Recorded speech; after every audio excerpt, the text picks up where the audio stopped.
Naquele momento, segundo Nora, ficava claro que o conceito tradicional do patrimônio, de que patrimônio era aquilo que se herdava e também os monumentos, não valia mais. Agora, patrimônio era praticamente tudo. Ao comentar o ano do patrimônio francês, o português José Marques afirmou que quando o governo francês decidiu criar um ano de patrimônio, toda a França profunda começou a vibrar com ressonâncias inesperadas. Nas vilas, nas populações, organizaram eventos, reproduziram festas ou representações que reencarnavam as tragédias ou os faustos de outros tempos. E logo nos primeiros momentos dessa corrida ao passado, surgiram cerca de 6.000 associações de defesa do patrimônio. Essa corrida ao patrimônio, essa busca frenética pelo passado, mostrou que todos queriam fazer parte das memórias da nação. Os homens do século XX já não se contentavam em contemplar o patrimônio escolhido pelo outro, como era feito até então. Queriam ver-se refletidos nele. Essa vontade de patrimonialização se espalhou entre grupos sociais, empresas, associações ou mesmo indivíduos e superou a prática da fixação da memória voltada ao Estado-nação. É reforçada cada vez mais a necessidade de se sentir parte, de reforçar identidades. Não foi à toa que François Hartog, em 96, ao discutir o tempo histórico, definiu o tempo presente como o de regime de patrimônio, ou seja, um período onde as discussões sobre o patrimônio predominam nas preocupações historiográficas. Hartog afirmou que nunca se escreveu tanto sobre o patrimônio como se tem feito de 30 anos para cá. É claro que Hartog está fazendo uma referência à historiografia francesa, principalmente, e europeia, da onde parte o seu olhar. Se anteriormente o poder de decisão do que deveria ou não estar preservado, tanto em monumentos como em museus ou outros espaços de memória, estava nas mãos de poucos, principalmente do Estado, agora esse poder deveria ser democratizado, compartilhado. A grande questão estava posta: qual é a memória a se preservar?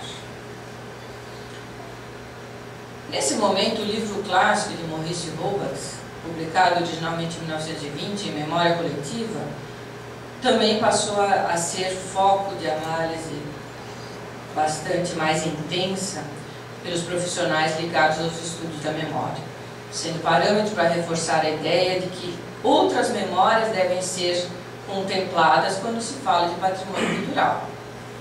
Roubas mostrava que existem tantas memórias quanto grupos sociais, que ela é por natureza múltipla e multiplicável, coletiva, plural e também individual. Esse contexto fez renascer entre os historiadores as discussões sobre o mundo da cultura, as relações com o simbólico, as representações, as identidades e as diferentes práticas sociais.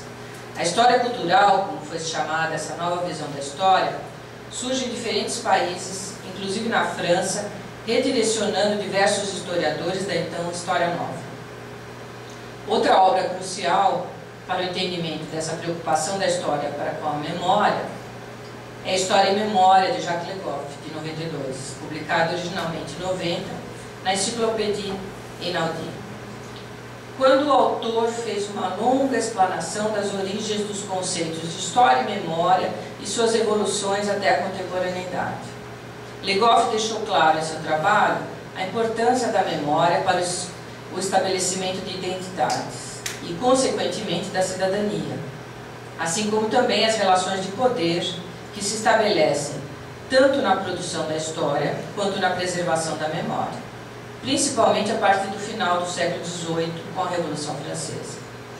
A necessidade de preservar a memória coletiva leva à produção da história e de espaços de memória, que são, sobretudo, lugares de disputas de poder. A memória preservada é aquela que servirá de modelo, a predominante e hegemônica. e, por isso, geradora de conflitos. É evidenciada cada vez mais a necessidade de se sentir parte, de reforçar identidades. É assim que a cidade, espaço da diversidade, torna-se cada vez mais também o espaço de lutas pelo patrimônio, onde nem todos estão representados. Van Mesch apoia-se em Pierre Nora e Robax ao afirmar que parte desta memória coletiva está ligada a lugares e coisas, os lugares de memória. No entanto, essa memória coletiva, presente nesses lugares, segundo o autor, na maioria das vezes pertence a diferentes grupos sociais, cujas memórias históricas podem ou não estar reconhecidas. Existe sempre a possibilidade de significados múltiplos em todos os aspectos do patrimônio cultural, e a escolha de qual significado receberá maior atenção é objeto dessas lutas de poder. Cecília Londres Fonseca, em 2000, sustentava a tese de que os bens culturais não valem por si mesmos, não têm valor intrínseco. O valor lhes é sempre atribuído por sujeitos particulares em função de determinados critérios e interesses historicamente condicionados. Assim afirma que há uma relatividade em qualquer processo de atribuição de valor para a constituição de um bem como patrimônio cultural, quer sejam legitimados por disciplinas como a história da arte, a arqueologia, a etnografia, etc. E aqui a gente lembra daqueles objetos todos lá, parados, esperando a valoração de alguém. No filme. No Brasil, o conceito de patrimônio também passou a sofrer modificações a partir do final do século XX. A Convenção de Paris, já citada, da década de 70, e suas implicações, ao exigir políticas públicas eficazes e proteção e salvaguarda, provavelmente fez com que novas avaliações sobre os bens culturais brasileiros, por exemplo, também passassem a acontecer. Cecília Londres Fonseca, novamente, afirma que foi somente a partir de meados da década de 70 que os critérios adotados pelo IPHAN começaram a ser objeto de reavaliações sistemáticas e que levaram à proposta de uma nova perspectiva para a preservação de bens culturais. Foi ainda por esse período que surgiu no Brasil a noção de referência cultural e que reflexões sobre qual o patrimônio que se desejava preservar e para quem eles deveriam ser preservados, passaram a fazer parte das principais discussões junto ao IPHAN. Essas discussões permitiram que já em 1975 fosse criado o Centro Nacional de Referência Cultural, CNRC, em pleno regime militar. A característica, porque eu estou aqui citando o regime político, porque ele pode ser uma das explicações para o fato de que esse importante avanço em termos de conceituação de patrimônio cultural, que trazia a noção de patrimônio material como muito importante para o país, fosse simplesmente deixada de lado. Provavelmente porque a grande parte da intelectualidade era contra aquele regime ditatorial.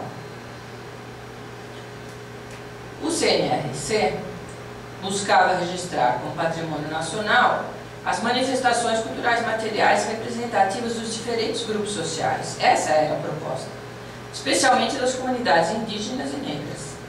No entanto, aquela ideia ficou esquecida até o ano 2000, agora, recentemente, que foi implantado o Inventário Nacional das Referências Culturais, INRC, muito parecido com o CNRC, também pelo IPHAN. Apesar de todas essas discussões que salientam a necessidade de se buscar compreender as diferentes manifestações culturais nacionais, a importância da memória coletiva nesse processo, surpreendentemente, ainda em 2010, se vocês abrirem o site do IPHAN, vocês vão ver a seguinte definição para patrimônio cultural. O patrimônio, abre aspas, o patrimônio cultural não se restringe apenas a imóveis oficiais isolados, igrejas ou palácios, mas na sua concepção contemporânea se estende a imóveis particulares, trechos urbanos e até ambientes naturais de importância paisagística, passando por imagens, mobiliário, utensílios e outros bens móveis. Por esse motivo, é possível realizar uma das mais importantes distinções que se pode fazer com relação ao patrimônio cultural, pois sendo ele diferente das outras modalidades da cultura, restritas apenas ao mercado cultural, apresenta interfaces significativas com outros importantes segmentos da economia, aí grifo meu, como a construção civil e o turismo, ampliando exponencialmente o potencial de investimentos. Fica clara nessa identificação de patrimônio cultural com patrimônio material, principalmente o edificado, né, Rodrigo?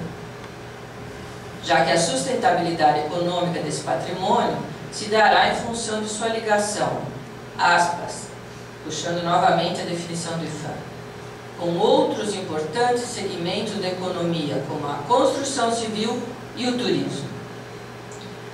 Apesar, e aqui a gente deve chamar atenção, claro que todos sabemos disso, mas que o poder maior de tombamento ou registro do patrimônio nacional está nas mãos do IFAM, a gente entender que essa definição de patrimônio cultural, apesar de no site ter os links ligando patrimônio cultural subdividido em patrimônio material e imaterial, a definição maior, que define patrimônio cultural, ela é toda voltada ao patrimônio material e mais especificamente ao patrimônio arquitetônico, uma tradição que o IFAM carrega desde o início do século XX.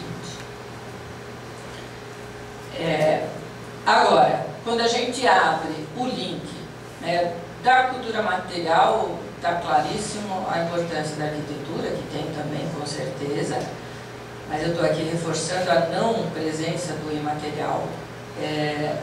No link sobre patrimônio imaterial, o que aparece é a definição da Unesco, ipsis literis.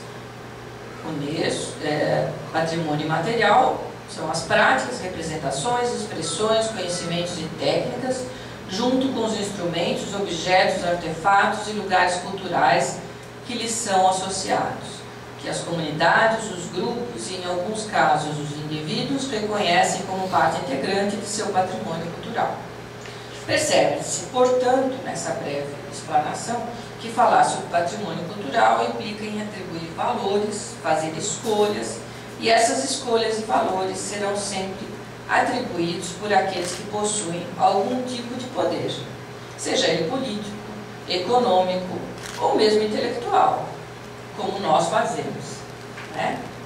Cada um de nós, quando escolhe um tema para redigir a sua dissertação, está tirando lá de dentro da casinha daquele senhor um objeto, ou uma memória, ou um símbolo, para ter a honra de se tornar um patrimônio cultural. E era isso que eu queria trazer. Agradeço muito novamente.